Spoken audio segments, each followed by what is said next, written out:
it was the perfect excuse to make a VHS because I, having grown up on VHS, have, Yeah. the nostalgic response to seeing this that is just um it's just everything that I didn't know I wanted or needed. Yes. So VHS Society is just a community in LA that gets together and watches horror double features. Usually something old, something new, local shorts, shorts from not even locally, like just shorts from around. And me and Steve, who played Bradford in Haunt Season, Hi. also was a producer on the movie, went out there and it was so much fun. It was a blast. They're exactly our kind of people, just like Yeah. hanging out, like loving horror. Had a great Q&A. And then as for the making of the VHS itself, it was as soon as that was on the books, Steve was like, you probably should make a VHS of the movie. Yeah. And I was like, and he was already speaking to, I had already been thinking about it. And I was like, oh, Steve, if we make the VHS, then I have to pan and scan it because that's the only authentic version. And it's the only thing that'll make it different from the streaming and DVD and Blu-ray versions of the movie. That's what makes part of what Yes. makes it special. So I spent a couple nights after my kid was asleep, while my poor wife sat by herself on the couch, um, doing whatever it was she does when I'm distracted with projects, pan and scanning our whole movie. Um, and I love it. I Yeah. absolutely love it. How long did And that take? it just took a couple nights. Okay. So like I edit in Premiere, and Premiere has a really awesome feature where if you just pull a clip in and you right click on it, it will cut it at all the edit points it finds. Okay. So like I just pulled our full movie into Premiere, uh, did the cut it edit points, and then anytime I was watching, if the thing that I was most interested in was on too far out of frame, I would just easily slide it over. It didn't take that long. And sometimes I did decide to um follow things in the frame. Full pan and scan. The scan of Yeah. pan and scan. um and I did that, and there was also only one point, a couple points, because the opening credits, like all of the cast names and our title card take up the full 16:9 screen. Yeah. So I actually had to squeeze that in to get into the 4:3 frame. Just a little bit of the squeeze. It's a classic. Yeah. Of course. I miss my my square big backed TV when I was growing up as a teenager. Yeah. Um, my family had like one of those giant TV sets that are like set on the floor, and like it was like this huge like crate basically around it. Yeah. I miss those I days. I love all that stuff. Like, I mean, obviously it's all viewed through the haze of like growing up and falling in love with the like content and Hmm. content. I hate even saying content, but like falling in love with movies and the romance of that discovery of like this magical thing that you aspire to do. Um and and obviously like watching Haunt Season on VHS is, it's 480. We shot it in 4K, so, or UHD at least. And so Yeah. this is like watching it on 480 on TV, like off of VHS. It looks as we don't remember how bad VHS looks. Yes. And but it looks beautiful through the eyes of nostalgia, but like as a format, there's a reason we moved on. Mm. like Yeah. like so it looks like watching a VHS tape, but it's still, that's what you're getting. It's I watching DVDs now instead of a Blu-ray. You're like, oh wow, okay, so DVDs actually don't look even as good as streaming. Blu-rays look way better than streaming, but like you forget as soon as you move on how bad the last format looked because your eyes just adjust to it. I can't Right. believe how many classics I watched on this format. Yes. Yes. Like my dad had like back. Do you remember back in the day when HBO was on basic cable? Yeah. Yeah, so like my dad had like a huge like wall of VHS that he recorded horror movies on. And so like Halloween H2O, I think back, or not Oh Halloween my H2O, God. but Halloween 2, like Yeah. thinking about like he had to record it on VHS, all the tracking stuff that you had like the edges was like yeah, you had to do to like get that to go away. Yeah. I'm I kind of still have curious. Go I ahead. still have crates of VHS tapes in my garage of not like the only like manufactured VHSs I still have are right up here on this one shelf. I just kept like a small portion to remind me of the things that Hi Kitty. Yes. Hey, Josh. He Josh, nice to see you. he's my black void. Oh, sure. Well, he is beautiful. Bye, Josh. Um, so like I have like my Barton Fink tape, my Jurassic Park tape, certain ones, Misery, Bird on a Wire, things like that. But like then all of the tapes in the garage are just the ones that I taped off of TV. Nice. And like I used to do Simpsons compilation tapes, things like that. But like every once in a while, you still get a commercial that came on in the late '90s, and you're like, oh, fun. Yeah. I don't have a VHS player, but I have the thrift store I pick up anytime I'm there. I pick up VHS tapes of horror and stuff. So I have a Yeah. collection. I just don't have a way to play it. So Yeah, I have a VCR that's been working for a while. I think I just kind of overstrained it because there's like a new little video store community that popped up in Chicago that I go to, and there's stuff on VHS there that you cannot find anywhere. You can't find it on streaming. Sometimes you can still find the DVDs on eBay or whatever, but like there's a VHS collection over there that I've been like renting from and checking out. And I think I put too much strain on my old VCR because it's getting spottier and spottier. I think oh yeah, I need to go shopping. Like the thrift stores around here also have VHS players all the time, so I just got to keep my eyes open. yeah, for sure. Like I know, okay, so I know that you worked in a VHS like a video store quite a Hmm. bit.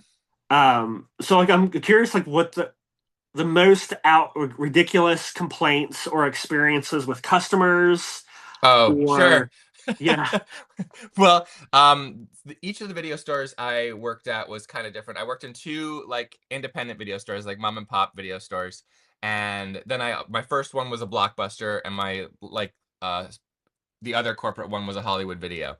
And the corporate ones all, the thing that it comes down to is people treating video store employees like they have a say in late fees.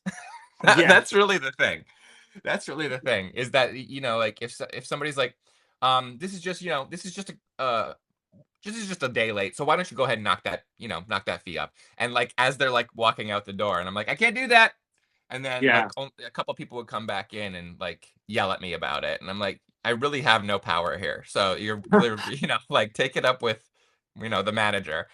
Um, but another fun part about working in the video store culture, at least Blockbuster in 1996, 97, was when things weren't on the new release wall, when things were, checked out, people would sometimes just come and hang out by the drop box, waiting for people to drop off the new release tape.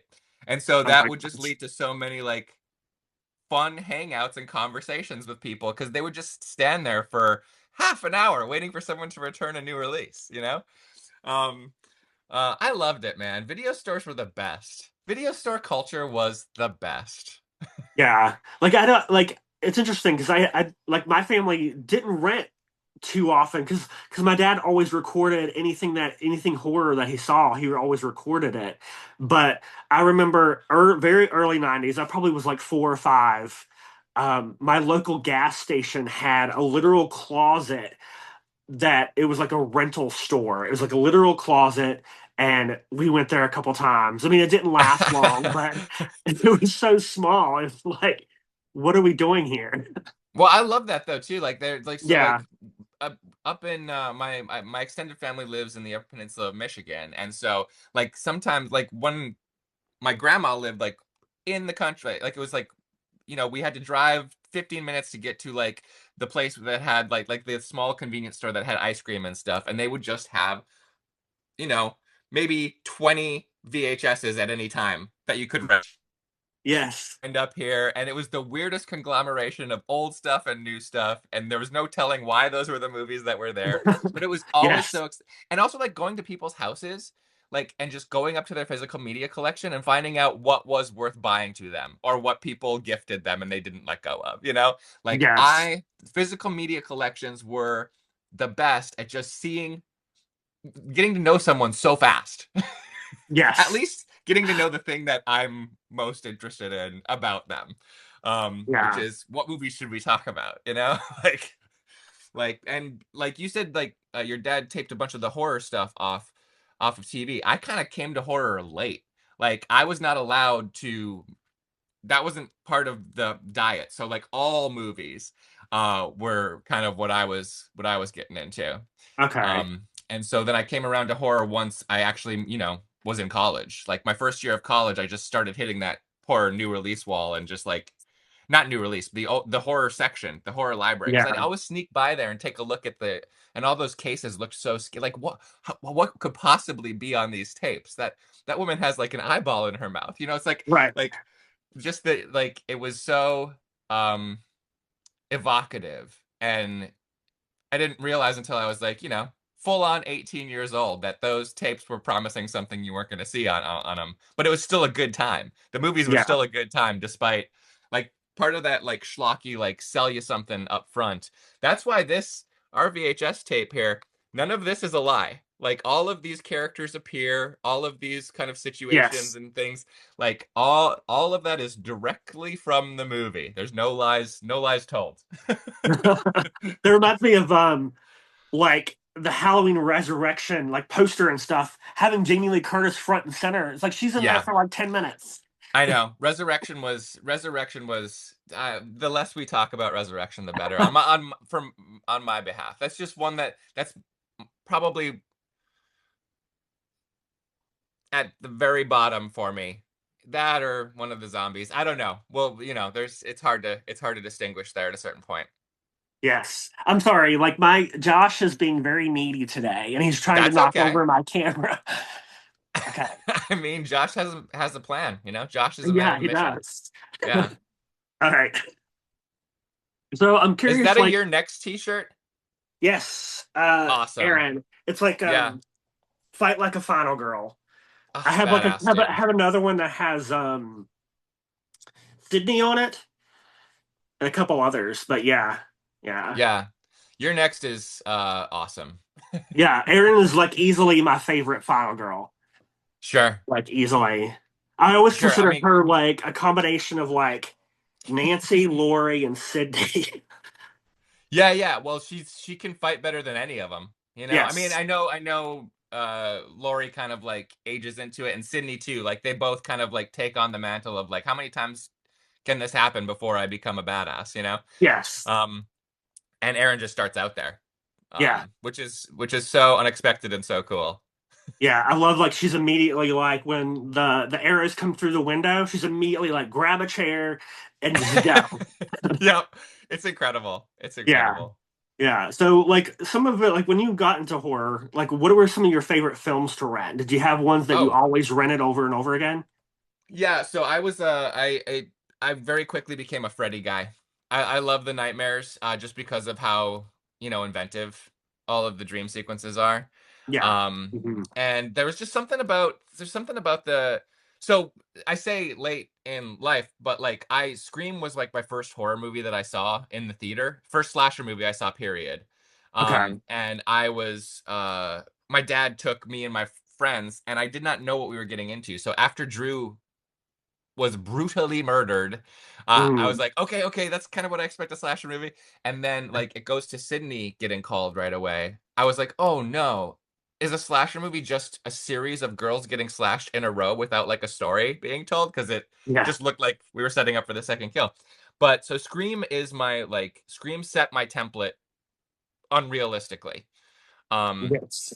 and so like even when I like because and also so since it was so movie oriented, it spoke directly to my interests. Like everybody in that movie was interested in movies, and I was like, oh my god, I want to live in this movie, this is perfect. And even then seeing Kevin Williamson's like even like I Know What You Did Last Summer, I was like, wait, this isn't funny like Scream is, so I don't get Mhm. what's going on here.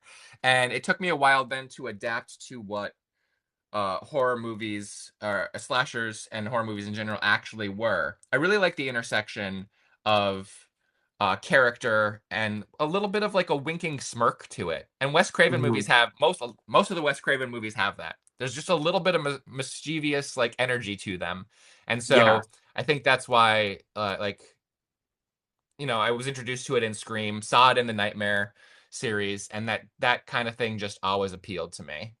And then Michael Myers is just Michael Myers is just the Halloween ones. I don't know why. I just get called to watch them over and over again. Yes. I don't Me even know too. why. Yeah. I watch Halloween H2O so much. It's like one Dude, of my comfort favorites. it is one of mine too. H2O. So that was the first Halloween movie I saw because again, I didn't see many slashers. My family was living in England at the time. New American movies would come to this one movie theater like 25 minutes drive from our house, and they would only get one movie every week. And so around October, that one movie that came that was H2O. So that's what we were going to go see because it was the only movie in driving distance. Yeah. And I loved it because it felt like Mm. Scream. Yes. Even like the score is so crazy. Like every time I go back and watch the first Scream, like especially in the third act, it's like I know this music. This music is H2O. It's exactly the same music. And so Yeah, yeah, I always picture like Lori and like John and Molly running whenever I hear that music now. yeah. I love it. H2O is absolutely one of my comfort foods movies. And another Yeah. one that like Scream 4 is another one that I like put on like at bedtime all the time. Just it's like if it's like I don't know what to watch, but I need to watch something before I fall asleep. Scream 4 is Yeah. one of the ones that like really works for me. Yeah. Same. Same here. So like speaking of like slashers, it's so crazy to me that we're in a slasher renaissance Oh yeah, right dude. now. It's wild. It's like slashers everywhere. Um, I just covered Panic Fest, and the amount of slashers that I saw is just insane. It's really cool because it's like top three genre for me. Oh, same. Um, but yeah, it's really cool to see. Um, Back in 2023, I did a piece like looking at the slasher renaissance at that point, and now like 3 years later, looking back, it's like wow, that was only the beginning. And it's like Well, exploded since then. it's just it's an easy formula. It's an easy formula to apply no matter your budget level, no matter whatever. And then it's just a Yeah, matter of like how interesting you can make it in between the kills. Um, and for me, that's the whole ball game. Like and then it's so like people start making slashers, and then you have like the Terrifier thing blow up between 2 and 3, like making crazy yeah, theatrical money. Like all of a sudden, of course, everyone's gonna like, oh, okay, here we go. That kind yeah, of thing is way easier to do than like the creeping dread or the like how are you going to try to replicate a long legs? That was like another like big right, box office success, but like you can't quantify what made that thing a success other than people saying it's the scariest thing in the world. Like that's the only right, way you can market these things is with audience reaction videos and everybody being like, I couldn't believe how scared I was. And people are kind of like getting immune to that now too. At least I see some complaints online about people being like, not everything's the scariest movie in the world. And then I go see Longlegs, and this movie's crazy. Like the yeah, average Joe going to Longlegs is not gonna be, and like In a Violent Nature, In a Violent yeah, Nature is so cool. I love it, but yeah, it's not when people are like the craziest, scariest movie you're gonna see this year. I saw In a Violent Nature in the Wisconsin suburbs in the movie theater with John Q. Public, okay? And the it was like opening weekend, and we had a decent sized house. And you know what? I was shocked. You could hear a pin drop in that thing, even when he's walking through the woods for forever. yeah, And you hear a little bit of chatter and people like kind of like being like, what's happening? All this stuff. And when we were walking out, people were like, cool, people yeah, were into it, even in just Joe Schmo, like suburban middle America. yeah, And then I see nothing but criticism of it online, but that's just online. Everyone's just hating everything online. But yeah, the people I saw it with in a movie theater really enjoyed it. But that's another thing that you can't quite replicate. That's an idea that you can't just like replicate so easily. But a slasher, like just a plain old slasher, yeah, that's a yeah. formula people understand and can market. I'm kind of curious. Obviously the perspective of a maniac, but then there's like a film like Presence perspective of a ghost. Like, have How you was seen Presence? Presence? I didn't see Um, Presence. I I wasn't really a fan.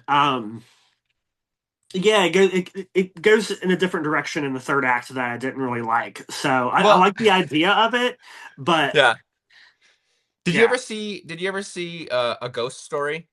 yes, So like something like that has that quiet.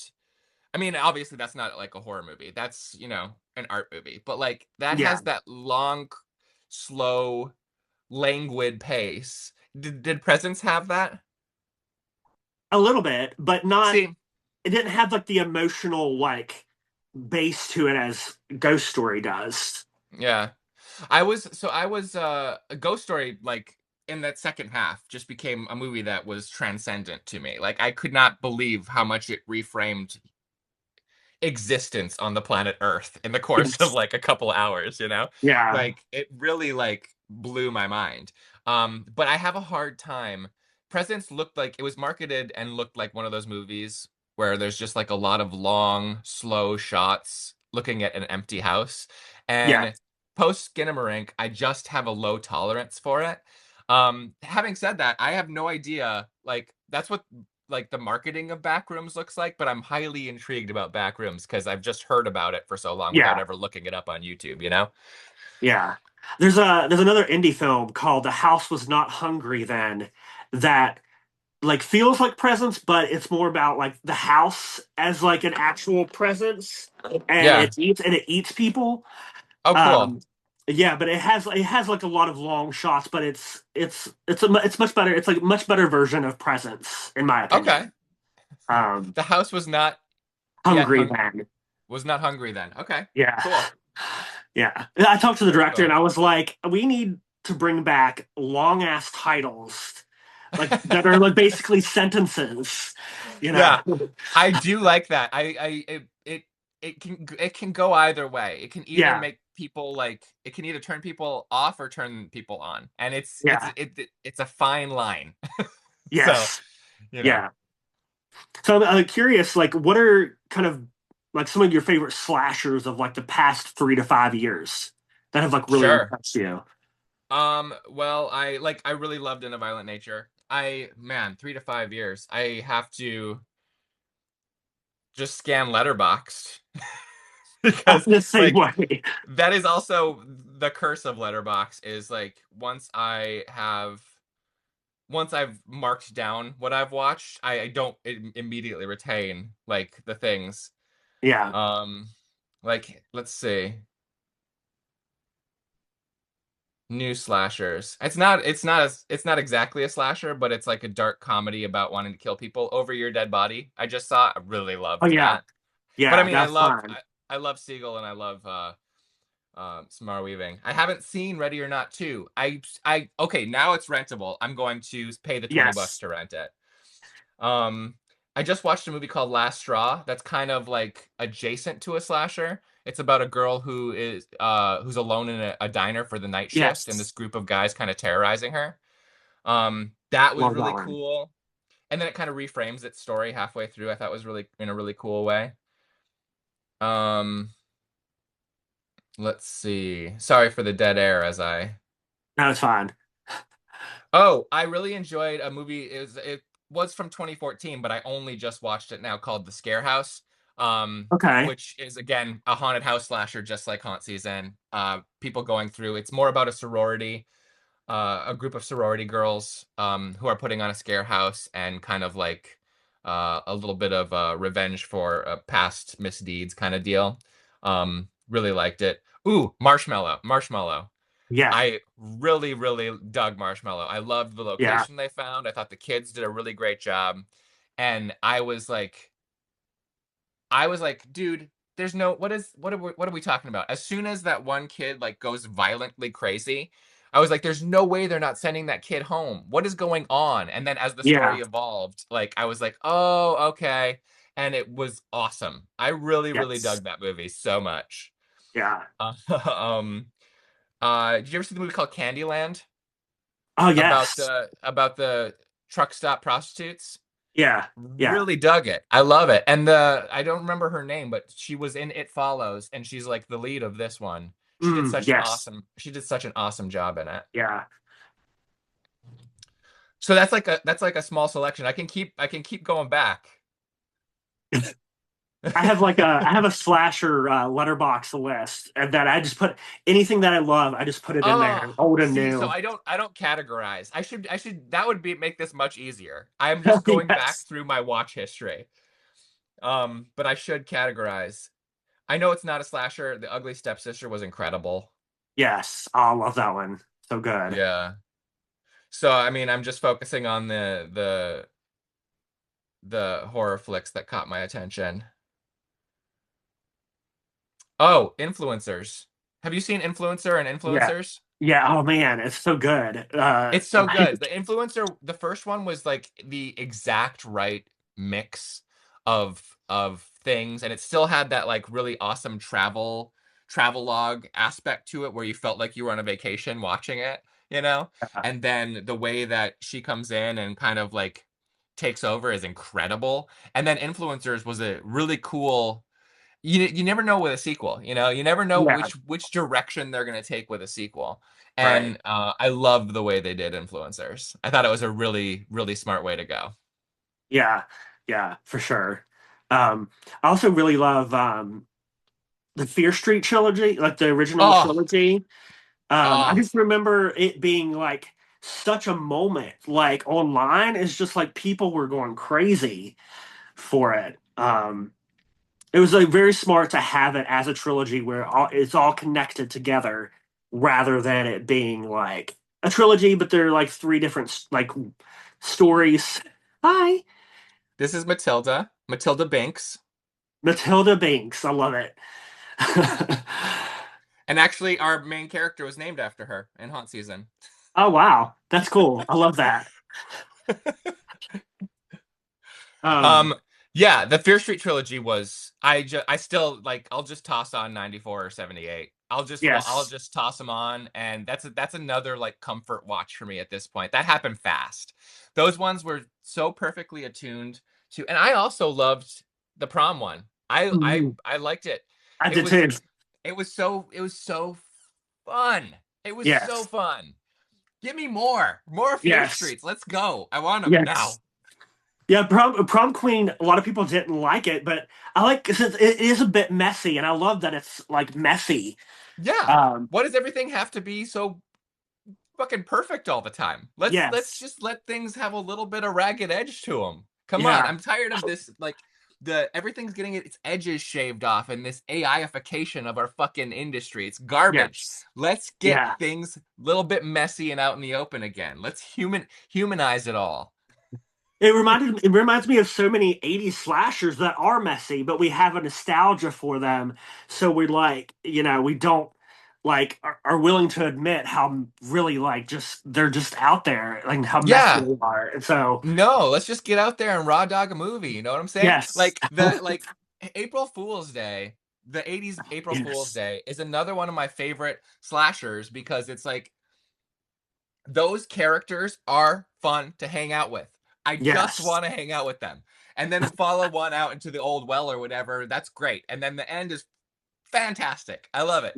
But Yes. like that kind of movie where you are just hanging out with a group of fun people, I'll take it all day. Yes. Exactly. Oh, the woman that played Jenny in Friday the 13th Part 2. What's her name? Yeah. Um, Amy Amy Steele. Steele. Yeah. Yes. I wish we would have gotten more horror with her. Yeah. And it's Yeah. so Well, funny and that she also went into like therapy like her character in Part 2. That's that's cool. I like that. well, the lead in April Fool's Day who played Muffy, who was also in Valley Girl. I don't remember her name, but like she is incredible in that movie. We should have got more horror movies with her as the final Yeah. girl. Yes, absolutely. Absolutely. So I want to follow up on, we're talking about streaming. It's interesting because indie films have a much more higher chance of being discovered now. So like I'm curious, your thoughts on streaming, your being an indie film like haunt Yeah. season, like Well, I think it's like so yes, I the marketplace is hungry for stuff that they think they can sell, which is great if you think if you've lined up your thing with a bunch of marketable elements, that's basically it. And then great trailer, great poster, and then it just depends on how they react to the actual movie on top of it. But it is easier for indies to get discovered, and like the YouTube pipeline is happening in a wild way right now, especially with the focus on Iron Lung, mm, yeah, and the Milk and Cereal guy, uh yes, getting through the, his pipeline's happening right now, and then there's another one that the Backrooms is happening. Like, so there are avenues for, if you can prove people are interested in your thing, they'll just, like, the industry will grab you and be like, oh, they know what the culture wants right now. And that's always kind of been the way, like why the 90s indie boom happened was because yeah, people stopped being interested in the studio stuff, so the indies kind of were on the rise. And right now it's like, where's the voices people are interested in? Let me grab it. IP is dying. Like, people aren't as interested in IP anymore unless you can do yeah, something weird with it, like Barbie. Like, so where are the voices that people will actually listen to? What are the voices breaking through the noise? And yeah, so that's why they'll grab whatever they can see grabbing eyeballs. um However, on the other side, there's so much that it yeah, is harder to grab eyeballs, because people are like, unless they're hearing about a movie a ton of times, they're probably not going to check it out. It's why I have tried so many avenues to get our title's name out there in various ways, like, yeah. and always trying to find a new reason to bring it up. Like, when the Halloween International Film Festival was coming up, I was like, so we premiered last year, are we still able to submit? And they let us in, was awesome. And then we won Best Feature. So that was another reason we were able to, like, bring up the movie again. VHS Society and making a VHS tape. That's a new avenue of, like, trying to bring attention to this. So people who are interested in horror on VHS would be like, oh, haunt season. Yeah. Yeah, I remember that being annoying a couple years ago when it was coming out. Like, our trailer got a good amount of attention, and then it was just, like, was released in I read it somewhere that and I don't know, maybe this just found me because I was looking for, consolation, and, like, there's so much everywhere. But, like, I read that October had more uh horror releases that month than ever before. Oh wow. And so, yeah, well, and also we were coming at the same time as Terrifier 3. There's just, like, October, of course, is the Yeah, exact time you're going to release this movie. It should be released in October. But yeah, you're also then competing against every other October oriented, or, everybody who has a horror film that they're trying to make happen in October is going to drop at the exact same time. And then, I spent the last couple of years trying to break through just the noise of indie film um, avenues. And then we got distracted making a Christmas rom-com, which was a great, great time. And so that'll be my December and July, Christmas in July, and I have my haunt season for October and halfway to Halloween, or Witches Night, as Joe Bob wants us all to call it now. gotcha. Like it's good like in my like sphere of like letterbox friends, I still see people like discovering haunt season Dude, still, which is cool. I I'm obsessed. I check in on our Letterboxd all the time, looking for the new reviews, and because now the people who are interested enough in it to leave a review often are saying nice things. Whereas when we first came out, it was like a 50-50 mix of people who hated the movie and people who enjoyed the movie. Yeah. Hey, which awesome. I'll take a 50-50 mix. When you see the vitriol that comes out with some horror movies, I was like, you never know what you're going to get. And Right. our movie is weird. It's a weirder kind of vibe. It's like a indie hangout flick with a slasher happening on top of it. Yes. Yeah. So you have to want to be into that scene. It's a very particular flavor. So I get it. Yeah. But, like, now when I see the letterbox things coming in, people who don't like it just leave a star rating, and I don't really look at those because I'm looking for people who say something about the movie, and it feeds Yeah. my soul a little bit every time. Even the people who hate it, who still leave a comment, I'm like, oh, they watched my movie enough to hate it. You know? Yeah. Like I just like I put so much of myself into this thing. I just anybody who engages with it, I appreciate. You know what I mean? And it's smart to make it a Halloween horror because every year people will be discovering it because they want something specifically to Halloween. I hope So so.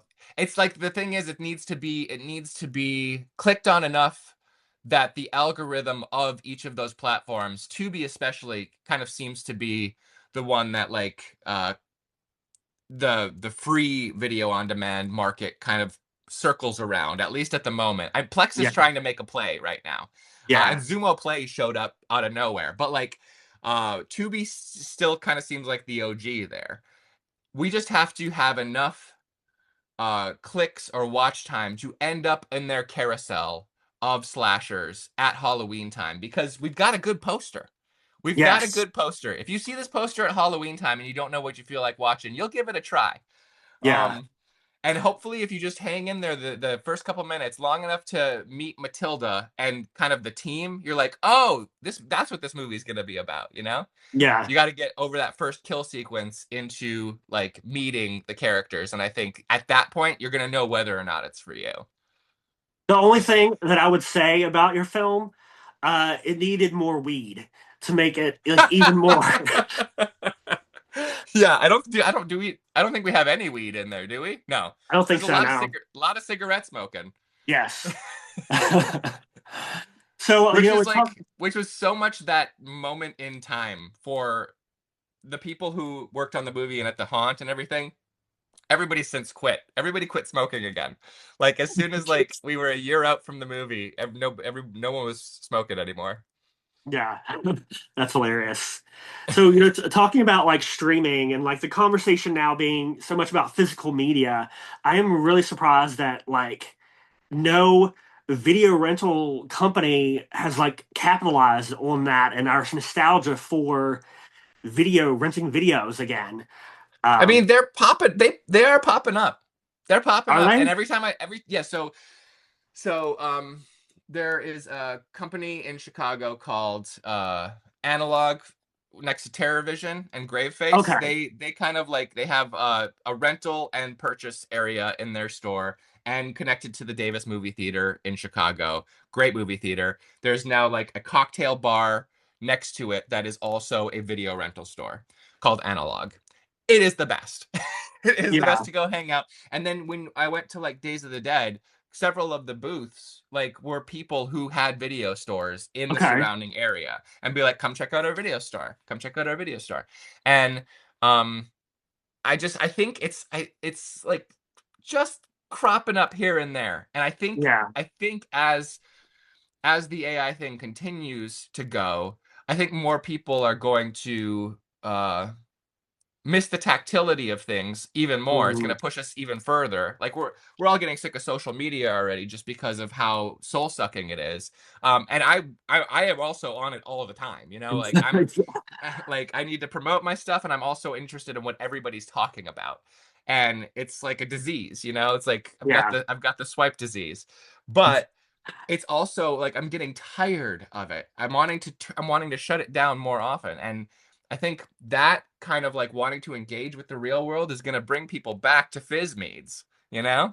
Hmm. Like physical Exactly. media is still going to be is still going to be people are going to be just be more interested in it. And the more that people buy something on a digital library that then disappears as a license expires, they'll Yeah. be like, okay, so I didn't own that. You lied to me. I'm gonna buy something that can hold in my hand.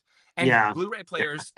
Blu-ray players are cheap now. 4K, not as expensive as you would think. You know, like I have my 4K player so I can watch my 4K second sight discs, but like mostly what I still watch is Blu-rays I rent from the library.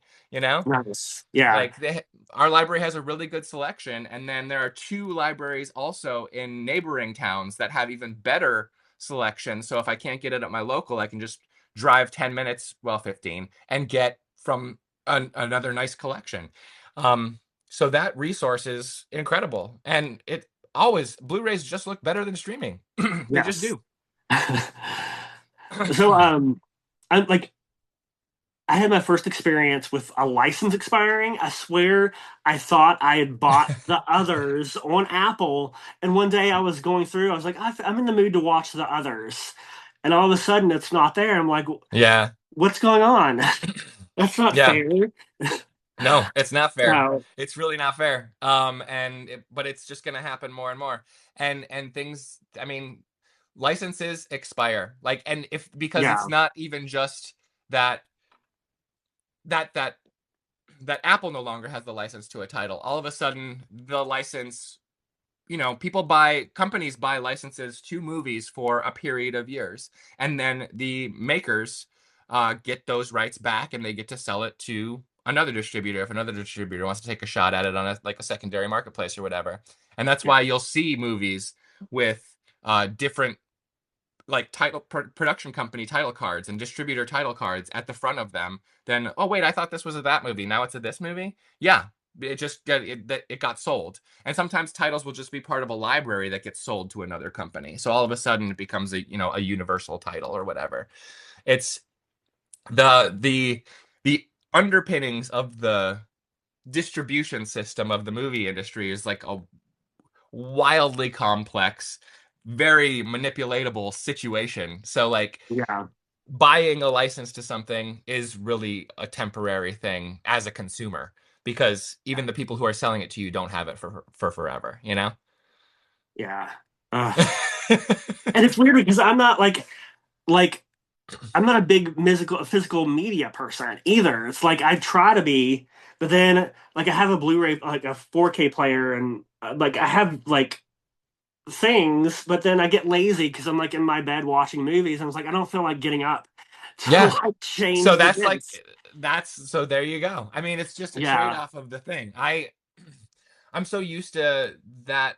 I mean, like exactly like you, I will put these on when I want to sit and focus on it, or I'll bring it upstairs and watch them on the treadmill.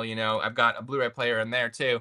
But like, if I'm falling asleep to watch a movie, I'm watching it on my phone. you know, yeah, I'm just like, I'm watching it right here. And usually it's something I've seen before 1,000 times before, so it doesn't matter. Like, but even like when you're right here, this screen's as big as your TV across the room, you know? yeah, So it's all just there for us to consume. To be a purist about any of it is ridiculous. yeah. It's all just for us to engage with the creation and the story, the characters in the story. And no matter what format you're watching that on, that's going to retain the value that is inherently there. hmm Yeah, absolutely. Um, well, so I kind of just want to wrap up here, but I want to shift to your night marathon. Ha, You're like, yeah. because it's so weird. Because like when my colleague Brett was pitched your film Haunt Season, and he sent me the info, I was like, Jake Jarvi, why do I know that name? Like that name sounds so familiar. And then I Googled you, and I was like, oh my God, Night Marathon. Like I started with when you did the Nightmare on Elm Street, like 13 That years was ago. the very first one. That was the Yeah, very first one. Yeah. I mean, let's be real. It's an excuse to have to spend an entire day watching movies, right? yes, And like the more an adult you become, the less time you have to spend an entire day watching movies. And so, um, time lapsing it for YouTube became like, I have to do this. And then it became kind of like a thing, and more people would get involved and come over, and people would know that they didn't have to spend all day. So some people spent more time than others. yeah, But like Nightmare, great day. Friday the 13th, great day. It got 12 movies in one day, one sitting. By mm, the end there, I was alone, and yeah, it was hard to stay awake. Um, Halloween was another great day. Um, Final Destination Day. Oh, no problem. That just went down. It's super 5 movies, no problem. Super yeah. easy. One of my favorites. Um, Hellraiser was a tough day. Yeah, like that's a series that I haven't gotten into because I've heard things about it that it gets. Well, I mean, like, and watching any one of those movies, like, if you were just like, ah, man, I feel like watching a horror movie tonight, toss on any Hellraiser, and you can have a good time with it. That's Mm, easy. Watching all of them in a row, that got when we got to the last one and it started out as a found footage movie, I thought I was gonna die. Yes. I thought I was going to die. And luckily it turns into a traditional movie. But like if you watch if you just skip to that part of the night marathon when the last movie begins, you see me, I start screaming, no, no. I think that's the one um, I didn't watch just because I haven't seen any of the movies yeah. besides the first one. Sure. So, Hellraiser 2 is great. Hellraiser 2 is great. And then there are gems in there. Like Bloodlines has an incredible Adam Scott performance. The third one, those are some of the best Cenobites. Like the one who shoots the CDs out of his mouth, everybody talks about. That's yeah. just great. There's a moment where this girl runs into this church and she's like, Father, Father, you gotta help me. These demons are after me. He's like, oh, child, there's no such thing as. She must not say demons because she's in a church, and he wouldn't say demons don't exist, but he says something about monsters don't exist or whatever, and then the Cenobites come through the door, and she goes, well, then what the fuck is that? And it is the best fucking laugh line in a straight horror movie maybe Yeah, that's ever I love that. happened. Yeah, nice, And cool. then there is like a college age like slasher flick Hellraiser that came at the perfect point of a marathon day. And that one is Hellraiser Hellworld, I think it's called. Okay. It's like an Oh internet yeah, teen slasher I think I've seen in the the cover Hellraiser. art of it, and it's like digitized, like there's like digital Yeah, stuff around it. I really Yeah, liked that one. I thought that was fun. yeah. But, like, what other like franchises do you like think that you'll do for Night Marathon? Well, so the night marathon thing, I'm not sure. I'm not sure we're gonna get back to it because Octobers have become so busy for us Mm, in terms of just trying to. So, a couple things. One, every October now, I want to try to figure out ways to promote haunt season or get haunt season back in people's heads. right. Like so that takes a lot of time and energy. It's also the busiest time of my YouTube work life. I shoot and edit for a YouTuber as my full time job, Rob Scallon. He's a music YouTuber, and October is the busiest month for us because he and his buddy record an album in a day on the 1st of October, and I have to get it all edited, like, Oh wow. 12 hours of footage, three cameras, 12 hours of footage by the end of the month. So it's like that plus now haunt season, plus trying to get like potential screenings going or anything for haunt season. It's Yeah. become it's become harder to do a night marathon just in terms of timing. And if there never is another one, getting to end on Scream, the year Mhm. that we released Haunt Season, would be an incredible way to round out that series. Yes. Yes. Like that was like probably one of my favorite like marathon days was when you Oh, did Scream. the Scream one is the highlight of everyone because first of all, it's my favorite franchise. Finally had Yeah. enough movies to spend a whole day doing it. Four isn't quite enough for a night marathon. And then Yeah. once they did five and six, it was like, okay, let's go. And that we were releasing our own horror movie after years of sitting there watching horror movies. I don't know. It's kind of like a beautiful capper to the whole experiment, you know? Yeah, definitely. Definitely. Um Cool. Like it was so good to talk slashers with a slasher aficionado like yourself. Oh, I don't know that I'm an aficionado, but I am a fan. And Yeah. yeah, I loved this. It's so fun to have a conversation with people who care about this stuff the way that I do, you know? Like there's not a lot of that in my like day-to-day life. So anytime that chance arrives, Yeah. especially with the B Dolores, who was one of Yes. our first champions, you know? I mean, yeah, like yeah, it's like one of my comfort films now. So, yeah. That's incredible. That makes me feel so good. Thank you so much for liking it like that. It Of just makes me course. feel so, oh my gosh, it just makes me feel so validated.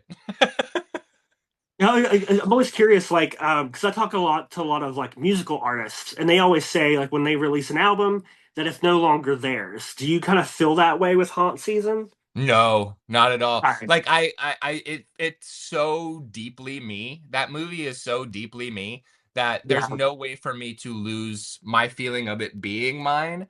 but I'm so glad that I get to share it with people. I'm so glad that Dread released us wide, and our Yeah, experience with them has been so wonderful.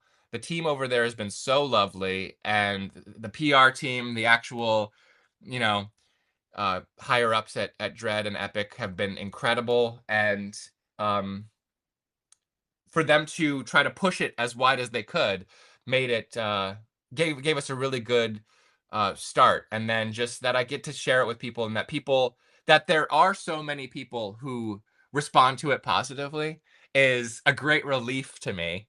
yeah, And it makes it all feel it would have felt worthwhile anyway because I needed to make a horror feature.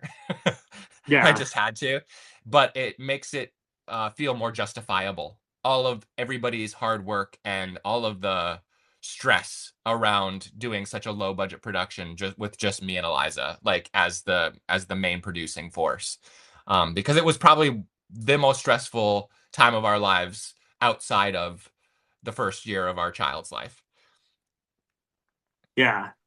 So like you release the Christmas movie. So is your plan as a filmmaker to kind of like dabble in different genres or Well, so like I enjoy so many genres, but like the reason we did that is we were box checking really because my favorite is slashers, especially Halloween set slashers. So I got to make that right out of the gate. And then Eliza and I do love to watch Christmas rom-coms. As soon as Thanksgiving hits, we watch Christmas rom-coms all the time. We pepper it yeah, in with other stuff too. And I then hit Shudder and watch all of the Christmas horror movies by myself. She might hop in for one of them, but it's less her scene. Um, but mhm, we like since we watch those all the time, and there is a hungry marketplace. That's a ravenous marketplace, like yeah, horror and Christmas rom-coms. There is a marketplace looking for content. So if you can make a yeah, good one of them, uh, you can find a place to get it put on, and that's kind of what we're looking for. Is like if we're going to go to all the effort of raising the money, putting the whole thing together, getting everybody on board, spending all of, it's a lot of time and money and energy to make any of these. And yeah, so we just want to do it where we know there are marketplaces waiting. Um, and in the case mhm, of X's of Christmas Past, the one that we made, we had the distributor on board just at the script level. They read the script and they were like, yeah, we would distribute that. And, we'll put a little bit of money toward it. And then we found the rest of the financing, did a whole film tax credit thing for the first time with the state. That's the whole thing, yeah, which is amazing. But yeah, so like it's not so much about just always finding a different genre. Like right now, we're going right back into slashers. The thing we're writing right now is yeah, the thing we're writing right now is one of the most oversaturated marketplaces. But we want to do our version of it because I love it so much, which is mhm. the summer camp lake house slasher. Okay, Um, yeah. So we've got Eliza came up with an idea that a twist on it that I hadn't seen yet, and it's kind of a difficult needle to thread. But we're working on that script right now with our buddy Travis, and I just am really really loving it. So we'll see. It's very different from Haunt Season. It's very okay. different from Haunt Season. Will it be Um, more like like serious, or will there um, still be like a balance of humor? There's still gonna be. I don't think I can do something without the balance of humor because I just enjoy it too much. But it Hmm. is more. Um, I would call it slightly more straight horror slasher than Haunt Season was. Okay, okay, Yeah, cool. because I learned a lot doing Haunt Season about the way that horror sequences work because I was trying to do things I hadn't seen in slashers yet, and now I want to try to integrate some of the stuff, some of the more traditional elements to see how that plays in the Hmm. actual kill sequences. Okay, I'm intrigued. Yeah, I am too. I am too. I hope I don't know how long it'll take to get that one together. You never know when it comes to financing, but Yeah, right. I am very enthusiastic about it and getting to make my getting to make my Friday would make me really, really happy. It was